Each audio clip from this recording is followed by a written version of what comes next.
અંકલેશ્વર જીઆઈડીસીમાં આવેલા Asian paint ચોકડી રાજપીપળા ચોકડી જવાના માર્ગ જૂની ઇન્ડોફિલ્ડ કંપની સામે 8 ફેબ્રુઆરી ગુરુવારના બપોરે 3 કલાકે સાઇડ ઉપર ગુજરાત ગેસની લાઇનમાં લીકેજ થયા બાદ અચાનક આગ ભભૂકી ઉઠી હતી। જે આગ એ જોતજોતામાં વિકરાળ રૂપ ધારણ કરી લઈ નજીક કાંસ અને જમીન ઉપર ફેલાઈ ગયું હતું। એટલું જ નહીં, આગે સાઇડ ઉપર રહેલા એક કેબિન પણ ચપેટમાં આવી જતા આખું કેબિન ખાક થઈ ગયું હતું। બનાવની જાણ થતાની સાથે જ અંકલેશ્વર ડીપીએમસી ફાયર ફાઇટરો ઘટના સ્થળે દોડી આવ્યા હતા અને આગ ઉપર કાબૂ મેળવ્યું હતું।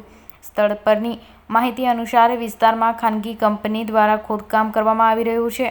આ ખોદકામ દરમિયાન દુર્ઘટના સર્જાઈ હોવાનું પ્રાથમિક કારણ સામે આવી રહ્યું છે। ઘટના અંગે ગુજરાત ગેસ કંપનીને જાણ કરવામાં આવતા ગેસ પુરવઠો બંધ કરવામાં આવ્યો હતો, જેને લઈ આગ વધુ ફેલાતા અટકી હતી અને પોણા કલાકની જહેમત આગ ઉપર કાબૂ મેળવ્યો હતો। આગને પગલે 3 બાજુના વાહનો વ્યવહાર અટકાવી દેવામાં આવ્યા હતા, જેને લઈ ચક્કાજામ સર્જાયો હતો। ઘટનામાં કોઈ જાનહાનિ ન સર્જાતા તંત્રએ હાશકારો અનુભવ્યો હતો।